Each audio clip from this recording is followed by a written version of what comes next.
उत्तर प्रदेश के पूर्व मंत्री स्वामी प्रसाद मौर्य अपने बयानों से एक बार फिर से विवाद में हैं। हमारे साथ उत्तर प्रदेश के ही मंत्री डॉक्टर संजय निषाद जी हैं। संजय निषाद जी, आप के पुराने दोस्त भी रहे स्वामी प्रसाद मौर्य। समय समय पर वो ऐसे बयान देते रहते हैं। इस बार उन्होंने हिंदू धर्म को ही धोखा बता दिया और ब्राह्मण समाज की भी एक तरह से भर्त्सना की है। गाना में दोस्त दोस्त न रहा वही है दशा उनका। अब रस खान हो गए हैं, जहाँ रस पाते हैं वही का बखान करते हैं।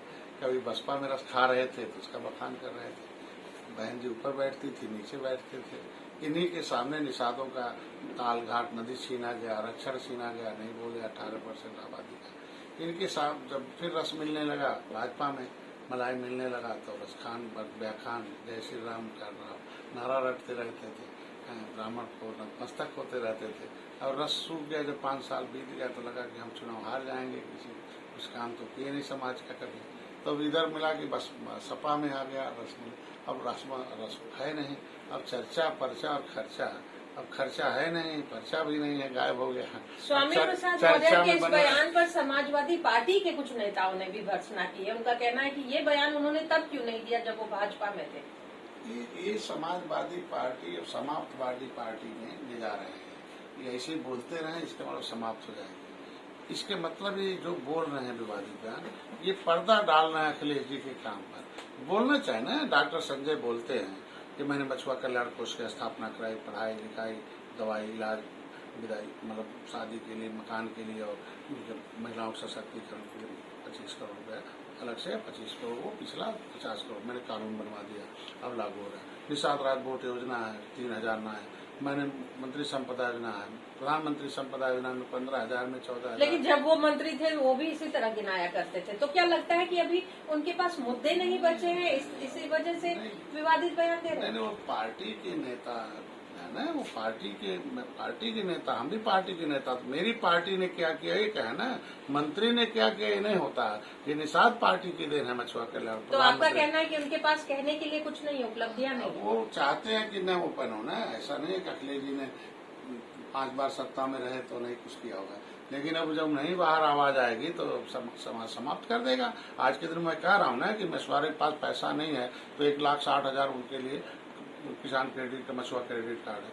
अब अखिलेश जी को जो किए होंगे तो बोलना चाहिए स्वामी प्रसाद मौर्य। डिम्पल यादव ने इस पर आपत्ति जताई है। उनका कहना है कि इस बयान से पार्टी का कोई लेना देना नहीं और इस तरह के बयान नहीं देने चाहिए। नहीं, दिलवाते रहे, खत्म हो जाएंगे। अभी तो कई से 2014 से उल्टी गिनती है, अब यहाँ एकदम नीची गिनती शुरू हो जाएगी। पहले स्वामी प्रसाद मौर्य का एडमिशन उनके बाप ने कराया होगा, तो बाप का धर्म ही बेटे में आता है। तो उनके बाप ने कौन से धर्म में, इनका कालम में धर्म में लिखा था। माननीय अखिलेश जी का पिताजी माननीय मुलायम सिंह जब माननीय अखिलेश जी को स्कूल में दाखिला कराए होंगे तो दाखिला का एक फार्म होता है, उसमें लिखना पड़ता कौन सा धर्म है, क्या लिखे थे।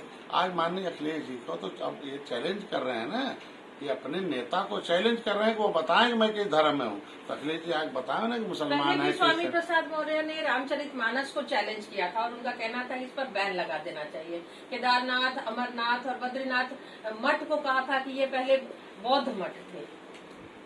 देखिए, बौद्ध धर्म का विकास हमारी सरकार कर रही है, इसके नाम बौद्ध धर्म तो हमारा धर्म है। हम जो है हिंदू धर्म के जितने भी दबे हुए, टूटे हुए, जितने भी अंग्रेजों मुगलों ने जो हमें नष्ट किया था, उसका फिर से पुनर्जन्म और पुनरुत्थान हम कर रहे हैं। तो समाज हमारे साथ है ना। हम मुसलमानों का भी धर्म के खिलाफ, उनको भी अनुसूचित अल्पसंख्यक पोस्ट में हम पैसा दे रहे हैं अल्पसंख्यक आयोग को। तो हम तो किसी को, सबको मानते हैं ना कि हम लोग बिना भेदभाव वाले हैं। आज के दिन में ये सब जाति जहर घोलने वाले हैं। जाति जहर मतलब हिंदू मुसलमान लड़ाते थे तो सपा बसपा खड़ी थी, कांग्रेस खड़ी थी। अब हम लोगों ने मुद्दा ही खत्म कर दिया, धारा 370 और राम मंदिर बन गया। अब हिंदू मुसलमान कर ही नहीं पा रहे हैं और मुसलमान इतने गरीब हो गए कि अब उनको अनाज हम दे रहे हैं, इलाज हम दे रहे हैं, मकान हम दे रहे हैं। मुसलमान भी अब उनके साथ नहीं खड़ा हमारे साथ। तो वो चाहते हैं कि जो बचे हुए हिंदू मतलब जाति है वो आपस में लड़े। अब लड़ने वाले नहीं, निषादों का किला निषाद राज का 18% आबादी है।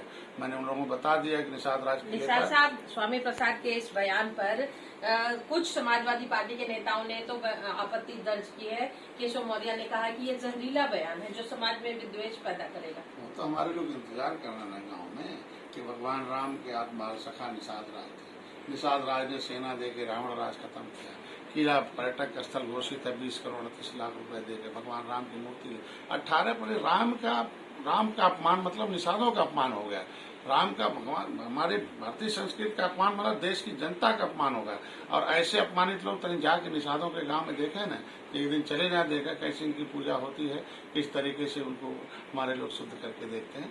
आज के दिन में बयान देने से राजनीति नहीं, जनता इंतजार कर रही है कि बस कब हम सबक सिखा रहे हैं, आज समय आने दीजिए, ये निंदनीय बयान ऐसा नहीं होना चाहिए और इस तरीके का आपस में करता रहता है। धन्यवाद। तो जाहिर तौर पर स्वामी प्रसाद के बयान पर एक बार फिर से विवाद उत्पन्न हुआ है। न सिर्फ उनकी पार्टी बल्कि बाकी विपक्षी पार्टियों ने इस पर गुरेज किया और उनका कहना है कि ये मात्र समाज में विद्वेष पैदा करने के लिए इस तरह के बयान दिए गए हैं।